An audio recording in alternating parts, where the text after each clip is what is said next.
पिछली वीडियो से अब तक आपको अंदाजा हो गया होगा कि हम मुसल्लस के मुख्तलिफ किनारों से या मुख्तलिफ जिलों से खतूत गिराकर खेल रहे हैं और इस खेल में हम पर कई इंकशाफात हो रहे हैं। जैसे हम इस वीडियो में देखेंगे कि एंगल बाइसेक्टर्स या जाविये के नासिफ, ये मैं लिख भी देता हूं, एंगल बाइसेक्टर्स जिसको आप जाविये के नासिफ भी कह सकते हैं, ये सब बनाने से क्या होता है। तो एंगल बाइसेक्टर क्या होता है? बाइसेक्टर आप जानते हैं नासिफ यानी ऐसा खत जो किसी भी चीज को दो बराबर के हिस्सों में बांट दे, डिवाइड कर दे। तो एंगल बाइसेक्टर क्या होगा? एंगल बाइसेक्टर एक ऐसा खत है जो एंगल को दो बराबर के हिस्सों में बांट दे। तो मैं जरा पहले तीनों एंगल्स अलग अलग रंग में दिखा दूं, ये एक, ये दो और ये तीन, और इन साइडों को मैं नाम दे देता हूं ए, बी और सी। तो अगर मैं एंगल बी ए सी का बाइसेक्टर बनाऊं तो वो कुछ ऐसे बनेगा, और अगर एंगल ए बी सी का बाइसेक्टर बनाऊं, इससे पहले जरा इसको सही कर दूं, बहुत भयानक लग रहा है, ये बेहतर है।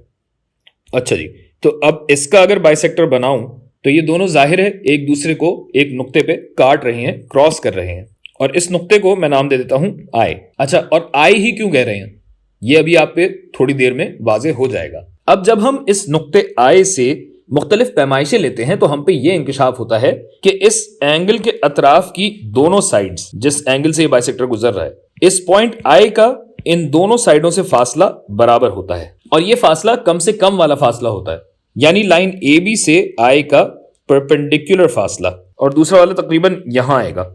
ये इससे मिलता जुलता ही है इस खत से, उससे कंफ्यूज मत हो जाइएगा, नीले वाले को देखें। आई का ए बी से फासला और ए सी से फासला, ये दोनों फासले बराबर हैं। इसको मैं नाम दे देता हूं जी, इस पॉइंट को नाम दे देता हूं मैं एफ, ये और ये। इस बात की तस्दीक करने के लिए कोई सा भी मुसल्लस बनाएं और उस पे बाकायदा पैमाइशें लेके और तमीज तरीके से आप ये काम करेंगे और फिर इन दोनों को नाप लें तो ये बराबर ही आएंगे। मेरे पास जाहिर है यहाँ पे रूलर वगैरह नहीं है तो ये इतना एक्यूरेट नहीं हो सकता, लेकिन आप यही काम कागज पे अपने हाथ से साथ साथ करें, तब आपको समझ में आएगी बात। अच्छा, अब अगर यही काम हम ए बी सी के बाइसेक्टर पे करें जो कि हमने पहले से बनाया हुआ है, तो कौन सी लाइनें होंगी भाई? एक लाइन ये हो जाएगी और दूसरी लाइन यहां कहीं होगी, तकरीबन यहां, यानी बी सी के परपेंडिकुलर, ये और ये बराबर है। मैं जरा कंफ्यूजन खत्म करने के लिए ये वाला टुकड़ा थोड़ा सा बाइसेक्टर का मिटा ही देता हूं। चलें, गालिबन अब ज्यादा बेहतर तरीके से समझ में आएगा। तो अब इस पॉइंट को मैं एच कह रहा हूं, और अभी मैंने आपको दिखाया कि ये फासला और ये फासला बराबर है, जिसका मतलब है ये वाला भी बराबर ही है। तो ये तीनों फासले बराबर हुए। यहां आप पर यह भी वाजे होगा, बल्कि ये कहिए कि हमने यहां एक बात साबित भी की है कि आई एंगल ए सी बी के बाइसेक्टर पे ही पाया जाएगा, यानी कि ये जो हरे में है। और ऐसा फकत एक ही पॉइंट पे होता है कि ये तीनों बाइसेक्टर, और ऐसा फकत एक ही पॉइंट पे होता है कि ये तीनों एंगल बाइसेक्टर जहां मिलें, और ये पॉइंट कहलाता है मुसल्लस ए बी सी का इन सेंटर।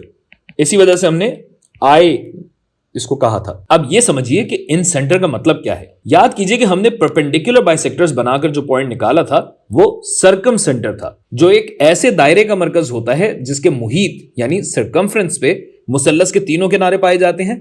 बिल्कुल इसी तरह एंगल बाइसेक्टर्स के जरिए हमने ऐसे दायरे का मरकज निकाला है जो इस मुसल्लस के अंदर समा जाता है, यानी दायरे का मुहीत अब किनारों पे या कोनों पे नहीं, इन अजला पे पाया जाएगा। इसको थोड़ा बड़ा करके देखते हैं कि ये बात बन रही है या नहीं बन रही।